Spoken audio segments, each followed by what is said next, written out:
already. So right now we're in such a weird time, you know, a lot of places closed, and I'm not able to operate right now and take photos of all the lovely people. So I decided to put together a video on how I would edit mobile photos using the Lightroom mobile app.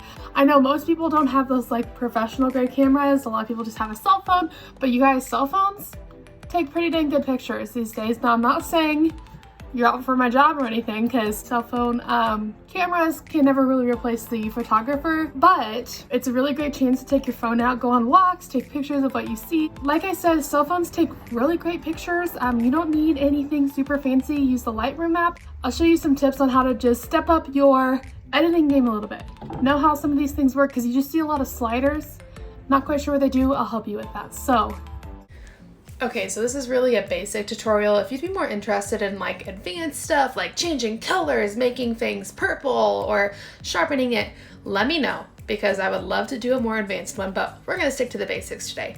I took some pictures on a walk today, and this is not gonna look like my professional work by any means, but mobile photos are fun to edit, okay? So we're gonna first crop the picture the way we want it to look. I do like the way I composed it, so you won't see me crop it, but make sure you rotate it. If it looks diagonal, make sure you straighten it up to make it more appealing.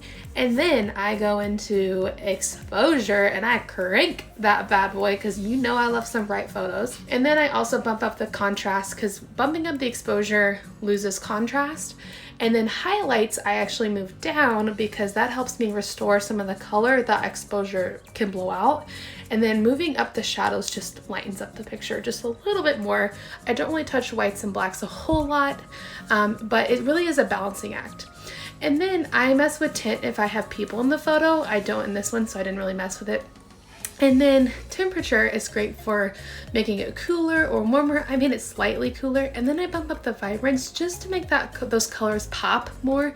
I don't use saturation. Saturation is a little more harsh, so you can see the comparison. If you hold your thumb onto the picture, it shows you the before, but I like how this is, and I'm gonna bump down the exposure just a little bit. I think I went a little crazy on this one, and then pull down the highlights to make sure those colors stay in the photo.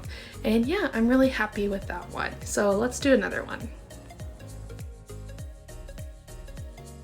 Okay, so this is so a me thing. I went straight for the exposure when I recorded this before I even cropped the photo. So here's me like, oops, you should crop the photo and then go to the exposure. But I lightened the photo with exposure, cropped it the way I wanted to, and then I went to bump up the contrast, bump down the highlights way down to make that tree super pretty with the pink, and then also bring up the shadows to make it lighter. And then I went to temp, and I kept it the same. Phones are pretty good with finding the right temperature, but then I made it super pink with the tint, because why not have some fun with some photos? So I went to play with the pink in the tree and made it even more pink, so you can see the before and after for this tree.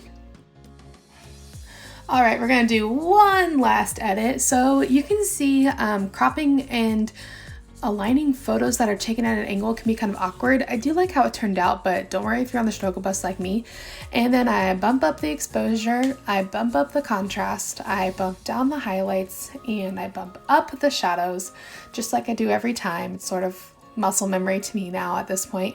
And then going to temp and tint, I actually left those at 0 that you'll see, because I decided I really liked the way it looked. Phones, like I said, are pretty good with white balance, and that's changing the white balance is when you do the tint and the temp. And you can see the before and after. It's still a great edit, even though it wasn't too many changes. And naturally, we have to have a side-by-side of the before and after. I'm really excited with how these turned out.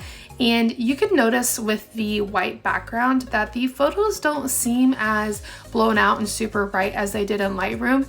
And that's the difference between having a white background, which is what Facebook and Instagram use, versus Lightroom that has a black background. So I always overcompensate and go a step or two lighter than what's comfortable when I was first starting out, because then I would put it on Facebook and Instagram and realize, oh, it's really not as bright as it seems. So I would always just bump it a little bit more than you would think for exposure if you really want it to look bright, because those white backgrounds in Instagram and Facebook will tone down the photo. And of course, I had to include a little cheat sheet, so make sure you take a screenshot of this or save it from the Jolly blog. And you guys, this is a free app for anybody, so make sure you take advantage, and happy editing!